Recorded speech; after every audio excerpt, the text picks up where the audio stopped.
தள்ளுபடி அத்தனை பேரும் அல்லம்படி 6 முதல் 60% வரை ஆடி தள்ளுபடியுடன் சூப்பர் சரவணா ஸ்டோர்ஸ், சென்னை, மதுரை, கோவை. குதிரை வேற சந்தேகம் எனக்குமே இருக்குன்னு கவர்னர் சந்தேகப்படுறாருன்னா ஜனாதிபதி கிட்ட அவரு ஆட்சியை கலைக்கிறதுக்கு கூட பரிந்துரை செய்யலாம். இது இந்த அளவுக்கு இவ்வளவு கேவலமா போயே இருக்கக்கூடாது. எனக்கு தெரிஞ்சு ஒரு 25 வருட காலங்களா இந்த மாதிரி ரகசிய காப்பீடுல சிக்கல் வந்த முதலமைச்சர் இவர் தான். சட்டமன்றம் 15 நாள் நடக்குன்னு சொல்லிட்டு லீவ் வாங்கிட்டு போயிட்டீங்க, அவகாசம் கேட்டீங்க. ஆனா 3 நாள் தான் நடந்துச்சு, நான் டிவிலே பார்த்து தெரிஞ்சுக்கிட்டேன். அதனால அவங்க அலுவல் இருக்க கூட லீவ்ல கூப்பிட்டா அதுக்கும் நீங்க ஆஜராக மாட்டீங்க அப்படின்ற மாதிரி சொல்லி இருக்கிறார் நீதிபதியவே. நீதிபதியோட நிலைமையை பாருங்க. நாட்டுல எம்எல்ஏக்கள் மாவட்ட செயலரா பணம் வாங்குறாங்க வழக்கறிஞர் போடுறதுக்குன்னு இப்ப ஒரு சர்ச்சை ஓடிட்டு இருக்கு. உங்க கட்சியில இருந்தே சர்ச்சை, உங்க கட்சியை சார்ந்தவங்கள 3 இருந்து 5 லட்சம் கேட்கறான்னு சொல்லி கோர்ட்ல போய் அபிடாவிட் வச்சிருக்காங்க. ஏதோ சைடு ஜனங்களுக்கு 2500 ரூபாய் போட்டீங்க, குழந்தைங்க எல்லாத்துக்கும் மோதிரம் எல்லாத்துக்கும் வந்து டோக்கன் கொடுத்துட்டீங்க, 6 சிலிண்டர்ல மாசம் சிலிண்டர் வந்துச்சு, ஏதோ ஒண்ணு மக்கள் நலன் செஞ்சா அதை பத்தியும் பேசலாம். பொழுதுக்கும் தாவேகாவோட இவரு சேர்ந்தாரு, இவரா கிரேக்க இளவரசர் சேர்ந்தாரு, பிரிட்டிஷ் இளவரசர் சேர்ந்தாரு, அதுக்கப்புறம் நேபாள்ல இருந்து புத்த மத துறவி ஒருத்தர் வந்து சேர்த்தாரு, அதுக்கப்புறம் இலங்கையில இருந்து அமைதியை பேணி காக்கிற ஒரு பெரிய பேராசிரியர் சேர்த்தாரு, நோபல் பரிசு வாங்கினவர் சேர்த்தாரு. இப்படியெல்லாம் வந்து சேர்ந்து நிக்கிறாங்க. ஊழல் சம்பந்தமானவங்க, வருமானத்துக்கு அதிகமா சொத்து சேர்த்தவங்க, லாட்டரி வியாபாரம் பண்ணவங்க, இடத்த மடங்குறவங்க, மணல் திருடுறவங்க, குட்கா வியாபாரிகளோட தொடர்புடையவங்க, இந்த மாதிரி ஆளுங்க வந்து சேர்ந்து நிக்கிறாங்க. இதெல்லாம் ஒரு செய்தியா? மக்களுக்கு இதனால எதனா இருக்குதா?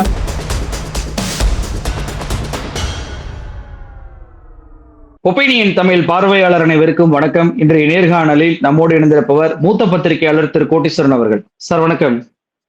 வணக்கம். நேயர்களுக்கு அன்பு வணக்கம். ஆளுநரை தொடர்ச்சியாக இன்னைக்கு 3 கட்சிகள் சந்திச்சிருக்கிறாங்க. பாஜக காலையில் சந்திப்பு, அதன் பின்பு திமுக, அதன் பின்பு அதிமுக சந்திப்பு நடந்திருக்கிறது. 3 பேருமே ஒரே கோரிக்கையை தான், குதிரை பேரத்தில் தாவேக அரசு ஈடுபடுகிறது அப்படின்றது. திமுக தன்னுடைய புகார்ல புதிதாக ஒரு விஷயத்த சொல்லியிருக்கிறாங்க. நேற்றைக்கு தான் அனிதா ராதாகிருஷ்ணன் அவர்கள் கைது செய்யப்பட்டார். அவருமே தன்னை வந்து ராஜினாமா பண்ண சொல்றாங்க, என்னிடம் குதிரை பேரம் பேசினாங்கன்ற குற்றச்சாட்டை வைத்திருந்தார். இப்போ இன்னொரு 2 திமுக எம்எல்ஏக்கள், ஆஸ்டின் மற்றும் வேப்பனஹள்ளி எம்எல்ஏவாக இருக்கக்கூடிய சீனிவாசன் அவர்கள் 2 பேருக்குமே 50 கோடி வரை பேரம் பேசி தாவேக அரசில் இணைய சொல்லியிருக்கிறார்கள் அப்படின்ற தகவலை ஆளுநரிடம் புகாராக கொடுத்திருக்கிறது திமுக. எப்படி பாக்குறீங்க சார் இந்த புகார்கள் எல்லாத்தையும்? எல்லா அரசியல் ஆளுமைகளும் சேர்ந்து, குறிப்பா தாவேக தலைமையில தான் இப்ப ஆட்சி நடக்குது. எப்படி வந்து கொலம்பஸ் வாஸ்கோட காமாலாம் ஏதோ ஒரு நாட்டை கண்டுபிடிச்சா மாதிரியும் இவங்க எல்லாம் சேர்ந்து எம்எல்ஏக்கு விலையை கண்டுபிடிச்சிருக்காங்க. அப்போ நம்ம வந்து ஒரு ஐடியாவுக்கு வந்துடலாம். 30 கோடியில இருந்து 50 கோடி ஒரு எம்எல்ஏவோட வேலை. அதுல ஜனநாயகம் இருக்குதா அப்படின்றது கேள்வியெல்லாம் அப்புறம். ஃபர்ஸ்ட் இங்க பணநாயகம் இருக்கு அப்படின்றத மாறி மாறி இந்த உண்மையை வந்து எல்லா கட்சியும் ஒத்துக்கொள்றாங்க. ரொம்ப சந்தோஷம். அரசியல் போக்க பார்க்கும்போது நாட்டு மக்களுக்கு ரொம்ப பிடிச்ச மாதிரி இருக்கும். அவங்கவுங்க வந்து மாச கடைசியில சில பல 100, 10,000, 5,000த்துக்கே அல்லோலப்படுறாங்க. ஆனா இவங்கெல்லாம் பார்த்தா 30 கோடின்றாங்க, 50 கோடின்றாங்க. இதுல எது உண்மை எது பொய் நமக்கு தெரியல. எல்லாரும் வந்து ஆளுநர்கிட்ட போறாங்க. தாவேகாக்கு ஆட்சி அதிகாரம் கையில் இருக்கிறதுனால அவங்க காவல்துறைக்கு போயிடுறாங்க. காவல்துறைக்கு போய் அவங்க வந்து இந்த மாதிரி எங்களோட எம்எல்ஏக்கெல்லாம் விலை பேசினாங்கன்னு சொல்லி வழக்கு பதிவு பண்றாங்க. காவல்துறையிலயும் வந்து தாவேக தரப்புல இருந்து கம்ப்ளைண்ட் கொடுத்தா, ஏன்னா ஆளுகின்ற கட்சி இல்லவா, அதனால முதலமைச்சரோட நிர்வாகத்துல இருக்கிறதா காவல்துறை. அந்த வழக்கெல்லாம் பதிவு பண்ணி உடனடியாக நீதி நேர்மையெல்லாம் வெளியில கொண்டு வரதுக்கு முயற்சி செய்யுது காவல்துறை. ஆனா மற்றவர்களுக்கு அந்த குடுப்பனையோ அந்த பாக்கியமோ இல்லை. தாவேக எம்எல்ஏ தான் விலை உயர்ந்த எம்எல்ஏக்கள், அதனால அவங்களுக்கு வண்டி தான் 30 கோடி 50 கோடி வண்டி விலை போயிருக்கு. அது கேஸ் எல்லாம் பதிவு பண்றாங்க. மற்றதெல்லாம் வந்து அன்னாட காட்சி போடுது. அவங்களுக்கு அவ்வளோ விலை இருக்கிற மாதிரி தெரியல. அதனால இந்த பணக்கார வீட்டில் ஒரு நகை காணா போயிடுச்சுன்னா என்ன பண்ணுவாங்க? சிபாரிசு பண்ணி உடனே அந்த அதிகாரிகள்லாம் விசாரிப்பாங்க. இதே ஏழை வீட்டில் இருந்தால் ரோட்ல போகும்போது காதில் இதில் செயின் அறுத்துன்னு போனால் அது அந்த அளவுக்கு இருக்காது. செயின் ஸ்நாச்சிங் அவ்வளோதான். இதே ஒரு பங்களாக்குள்ள போய் திருடு போகுது அப்படின்னா அதை உடனடியாக விசாரிப்பாங்க. அந்த மாதிரி ஒரு பங்களால ஒரு திருடு போனா எவ்வளவு முக்கியத்துவம் கொடுக்க முடியுமோ அந்த மாதிரி தாவேக தரப்புல இருக்கக்கூடிய எம்எல்ஏக்கு விலை பேசப்பட்டது முதற்கட்டமாக தீவிரமா விசாரிக்கப்படுகிறது. உடனே இவங்க ஐயா எங்களுக்கும் வந்து விசாரிச்சு எங்க வேலையெல்லாம் சொல்லுங்க ஐயா, எங்களுக்கும் இந்த மாதிரி தெரியல அப்படின்ட்டு எல்லாம் இப்போ கவர்னர் மாளிகைக்கு போறாங்க. எல்லாரும் ஒரே மாதிரி தான் பேசுறாங்க அப்படின்னா ஒரே மாதிரி தான் நடக்குது. இன்னைக்கு நாட்டுல என்ன நடக்குதுன்னா, நம்ம இப்ப பேசிக்கிட்டு இருக்கிற இந்த வேலையில வந்து அதிமுக வந்து இன்னும் 2 பெரிய முக்கியஸ்தர்கள், உதாரணத்துக்கு ஐயா சி.வி. சண்முகம், ஐயா எஸ்.பி. வேலுமணி அவர்கள் தலைமையில ஒவ்வொருத்தராவோ இல்லை தனித்தனியாவோ இன்னும் கொஞ்சம் எம்எல்ஏக்கள் போய் அங்க சேர போறாங்கன்ற அந்த செய்தி வந்து நமக்கு வருது. எந்த அளவுக்கு வந்து இது உண்மையான செய்தி, நடைமுறை செய்தி அப்படின்றது இன்னும் கொஞ்சம் வாரங்கள்ல தெரியும். ஒரு விஷயம், இந்த மாரி செய்திகள் வந்தது எதுவுமே தாவேக்காவ பொறுத்தவரையிலும் அது வந்து பொய்யா போகல. உதாரணத்துக்கு ஐயா விஜயபாஸ்கர் பேர் அடிபட்டது. அது நடந்தது. அதுக்கப்புறமா வந்து புதுக்கோட்டை விஜயபாஸ்கர் அவர் பேரும் அடிபட்டது. கரூர் விஜயபாஸ்கர் 2ம் நடந்தது. அதுக்கு முன்னாடி அம்பாசமுத்திரம் எம்எல்ஏ, மதுராந்தகம் எம்எல்ஏ இவங்க பேர்லாம் அடிபட்டது. அதுக்கப்புறம் எல்லாமே நடந்தது. அப்போ தாவேக்கால யாருன்னா போய் இணைய போறாங்க அப்படின்னு சொன்னா, அது உண்மையாக நடக்கிறது. மத்த விஷயங்கள் என்ன ஏதுன்றத நம்ம பார்க்கணும்.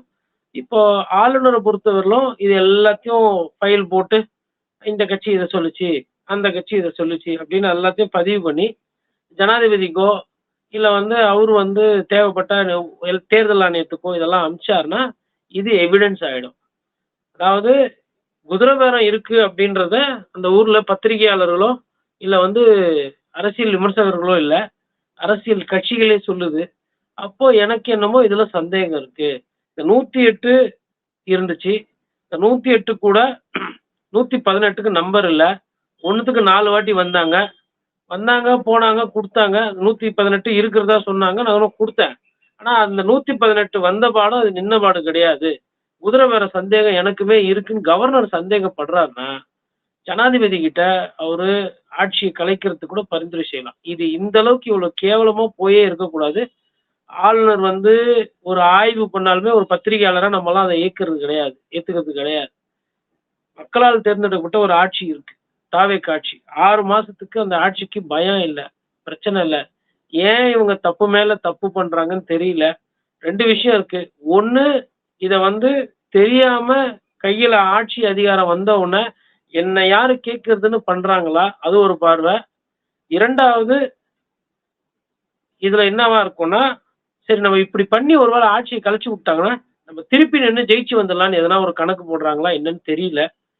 பட் இந்த இந்த ஆட்டம் என்பது மிக மோசமான ஆட்டம். இதுல நெறைய தலைவலி இருக்கு. இதுல தமிழக அரசியலுக்கே இது வந்து தேவையில்லாத ஒரு மிகப்பெரிய சிக்கல வந்து உருவாக்கி கொண்டிருக்கிறது.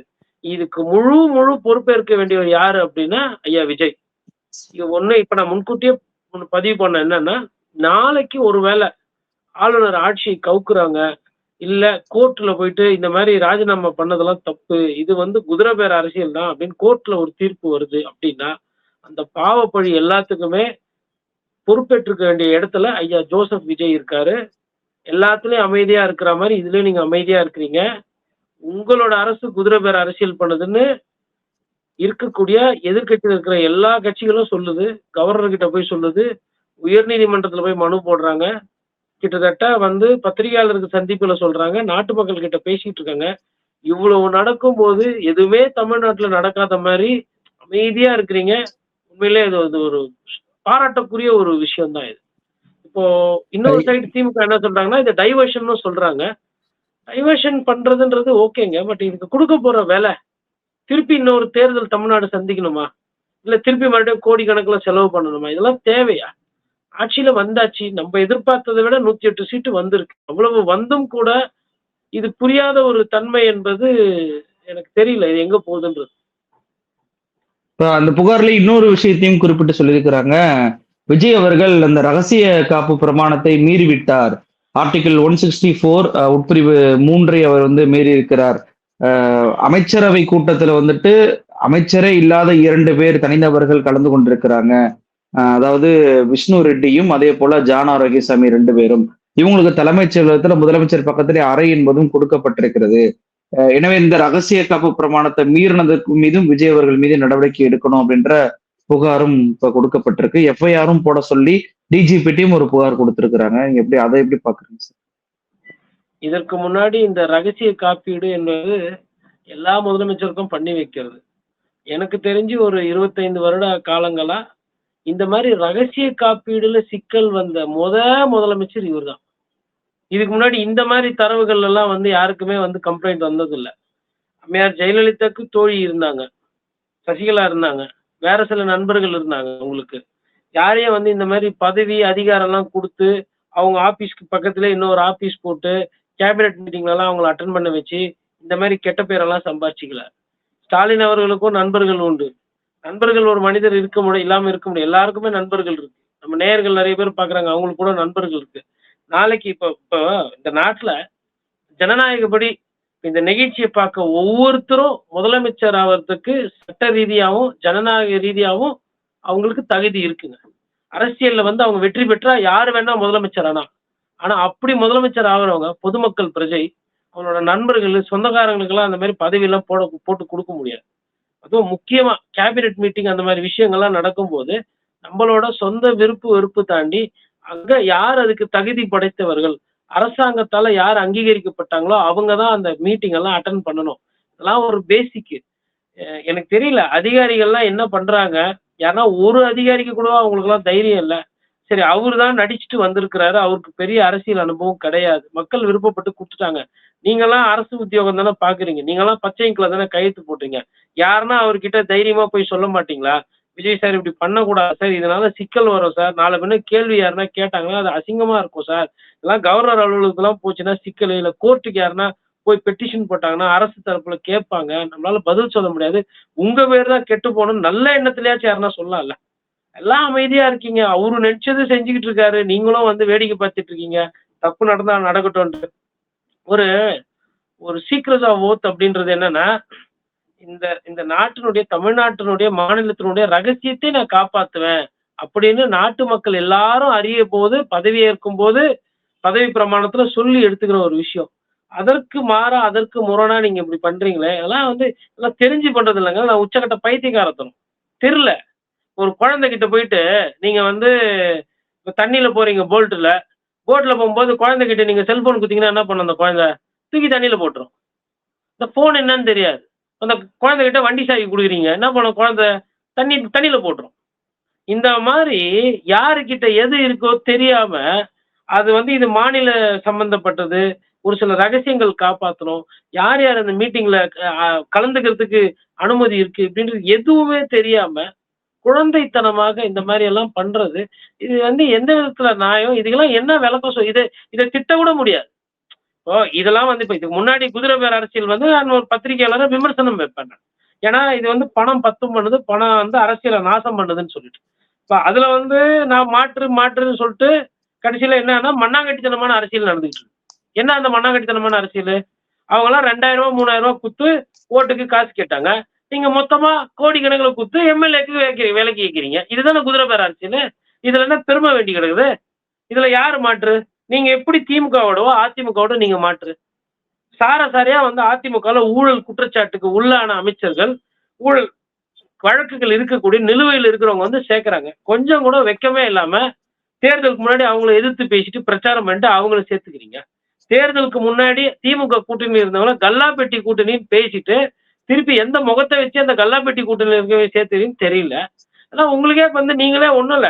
அவங்களே அவங்க பேசுனது இப்ப பேசுனது பார்த்தா அவங்களே சிரிப்பா வருது. நானா இது ஐயா நீங்க தான் நல்லா பாருங்க. கண்ணை நல்லா திறந்து பாருங்க. நீங்க தான் இப்படிலாம் பேசுனீங்க.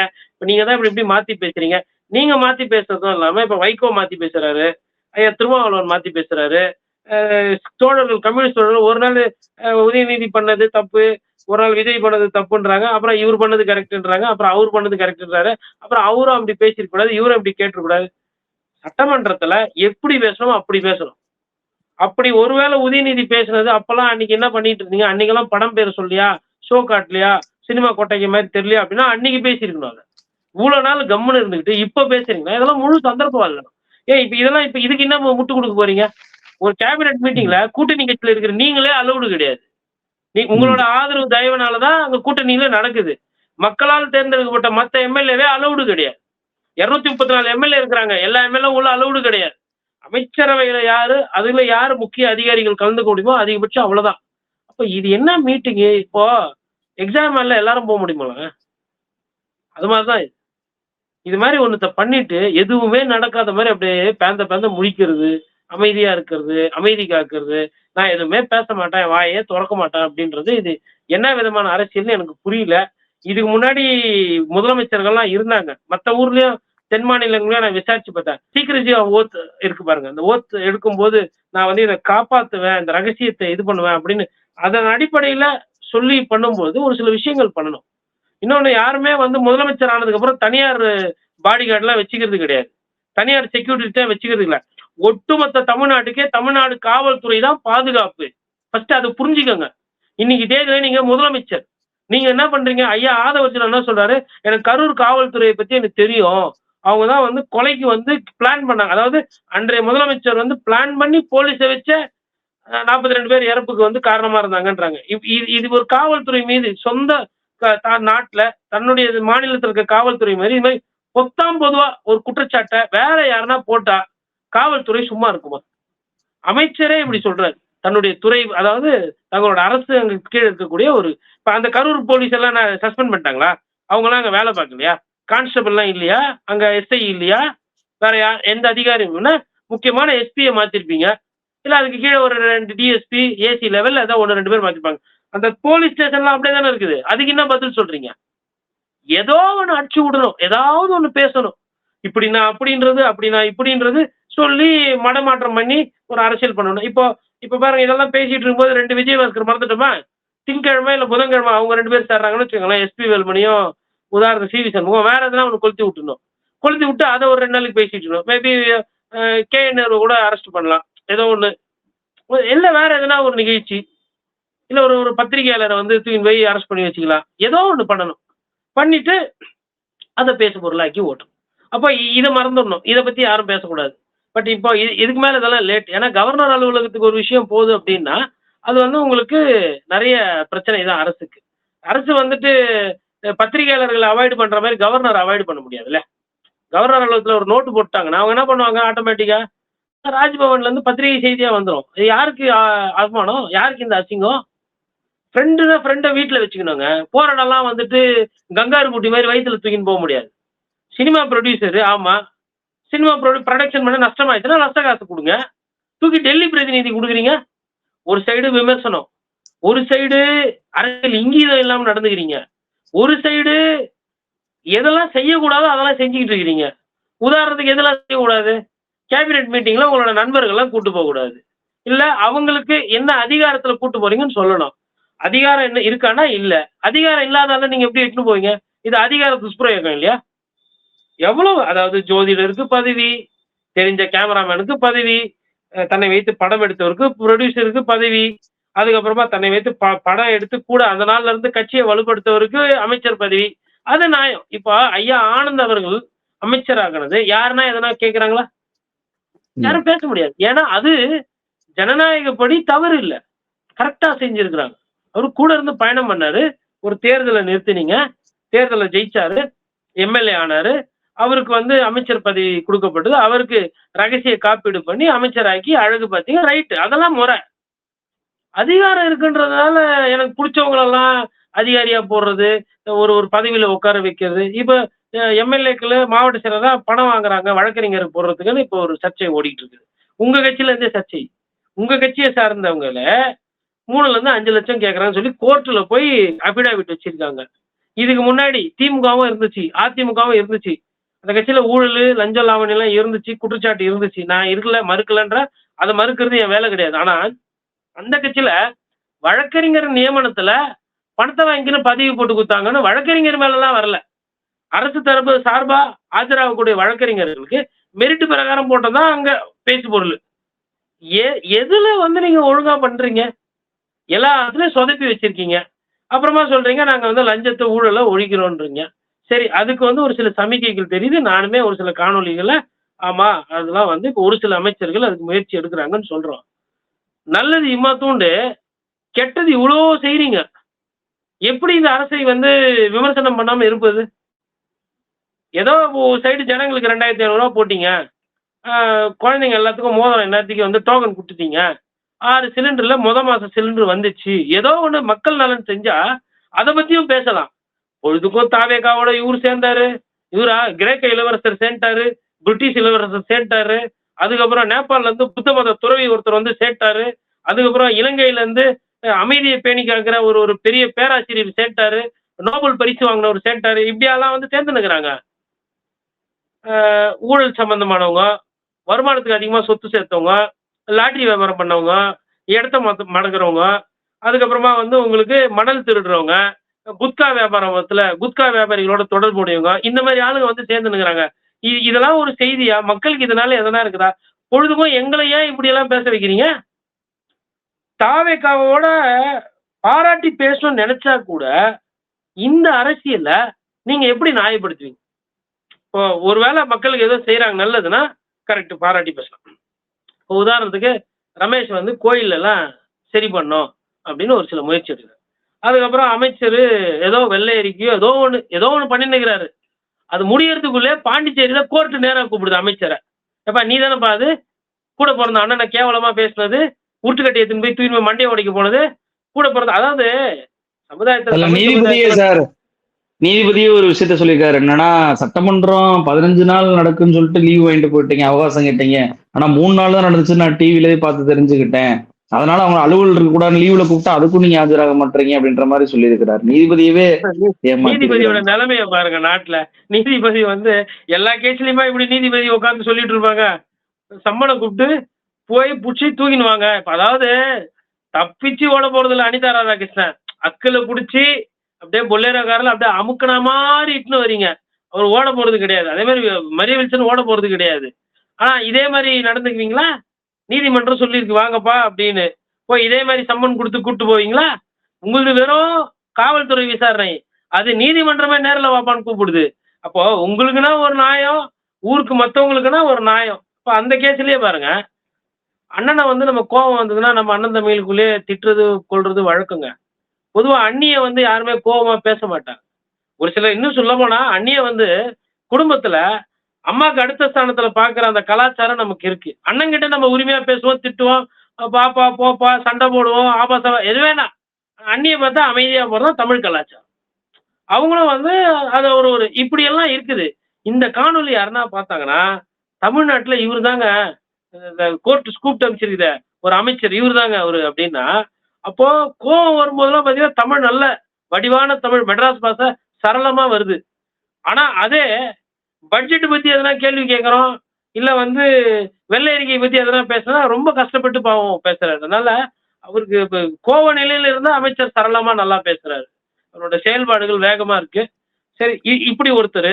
அதுக்கப்புறம் இன்னொன்னு இன்னைக்கு டிடிவி தினகரன் ஒரு ட்வீட் போட்டிருந்தாரு, வெள்ளை பவுடர் அமைச்சர்னு வச்சுக்கிறாரு. அது என்னடா நான் கூட யோசிச்சேன், என்ன வெள்ளை பவுடர்னு பார்த்தா அந்த மாத்திரையை நசுக்குனாங்க இல்லையா, அதை அப்படி போட்டு இதனால எவ்வளவு விமர்சனம். இப்ப ஐபிஎல் மேட்ச் பார்க்க போன இடத்துல மாத்திரையை நசுக்குனது தப்பா, இல்ல அதை பத்தி ஏப்பா இது என்னப்பா இது மாத்திரை, இது எப்படி போடுறது, இது என்ன சப்ஜெக்ட், இது எப்படி குழைக்கிறது, பாலாட்டியில ஊற்றி குழந்தைங்களுக்கு ஊத்துறதா, இல்ல அப்படியே ஃபில்லர் வச்சு அமைக்க ஊத்துறதா, இப்படி கேட்கறது தப்பா? இல்ல அவர் அதை ஐபிஎல் மேட்ச் பார்க்கும்போது அங்க எவ்வளவு காத்தடிக்கும், சாப்பக்கத்துல எவ்வளவு பேர் இருப்பாங்க, அங்க போய் மாத்திரை நசுக்கினது தப்பா? இது வரலாம் விமர்சனம் ஆகிட்டு இருக்குது. ஆனா எந்த நடவடிக்கையுமே எதுவுமே கிடையாது. நான் தப்பு சொல்லல, அதாவது குறைந்தபட்சம் அவரு வந்து தப்பான விஷயத்த பண்ணாரு, அவரு அது போதை பொருள் தான் அப்படின்னு நான் குற்றச்சாட்டு வைக்கிறதுக்கோ விமர்சனம் பண்றதுக்கோ நான் ஆள் இல்லை. நான் என்ன கேட்கறேன்னா, தார்மீக அடிப்படையில இப்படி ஒரு விமர்சனம் ஊர்ல போறவங்க வரவங்களாம் கேள்வி கேட்கறாங்க, இந்த விமர்சனம் உங்களுக்கு தேவையா? தார்மீக அடிப்படையில அவர் மீது விசாரணை நடக்குது, அவர் நிரபராதின்னு என்னைக்கு ப்ரூவ் ஆகுதோ அன்னைக்கு இதே அமைச்சர் பதவி அவருக்கு திருப்பி தரப்படும்.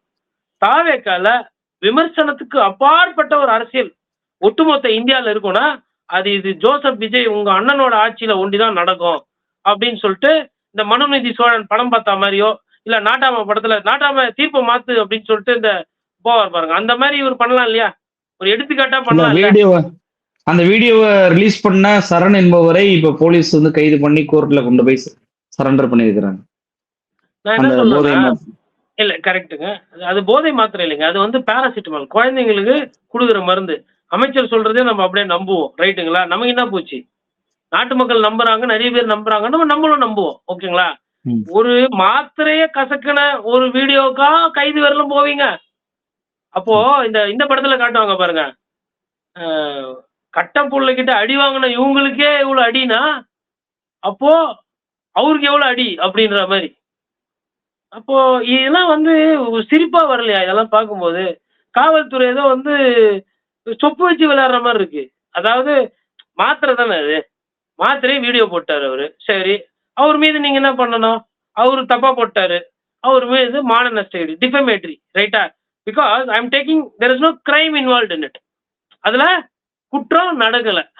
இப்ப நான் நீதிபதியா இருந்தா என்ன பண்ணுவேன்னா, யாருப்பா இவரு? சார் இவரு தான் ஐயா மாத்திரை அமைச்சர் வந்து மாத்திரை பயன்படுத்தினார் ஐயா குடும்பத்துக்கு.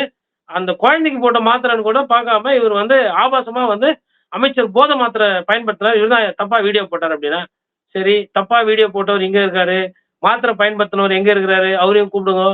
2 சைடும் கேட்போம் அப்படின்னு கூப்பிட்டதுக்கப்புறம், சரி அது என்ன மாத்திரை, என்ன சப்ஜெக்ட்? பெரிய ராமர் பிள்ளை உங்களுக்குள்ள ஒளிஞ்சிருக்கு பொழுது. குழந்தையா இருக்கும்போது நிறைய டாக்டர் கொடுக்க மாட்டாங்க. ஆனா நீங்க கொடுத்துருக்கீங்க. உங்களுக்குள்ள ஒரு டாக்டர் ஒளிஞ்சிருக்காப்ல. உங்களுக்கு வந்து சுகாதாரத்துறை கொடுத்தா இன்னும் கரெக்டா கச்சிதமா இருக்கும் அப்படின்னு கூட கோர்ட் ஒரு பாராட்டு தெரிவிக்கலாம் இல்லையா? இதுவும் சாத்தியம் தானே. ஆனா அந்த சைடுல எதுவுமே இல்லை. சரி ஒருவேளை தப்பா போட்டாரு, அப்ப அவர் மேல என்ன பண்ணணும்? Criminal defamation.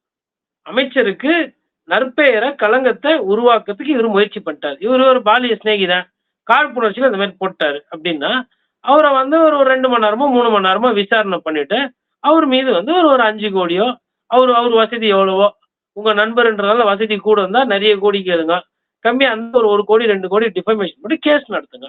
கோர்ட்டு முடிவு பண்ணும். அது வந்து மாத்திரையா, இல்ல உண்மையிலேயே அது மாத்திரையா, இல்ல வேற எதனா பவுடரா, என்ன அது கோர்ட்டு போகும். அவ்வளவுதானே. பதறீங்க அப்படியே. வேற நாட்டுல வேற பிரச்சனையே கிடையாதா?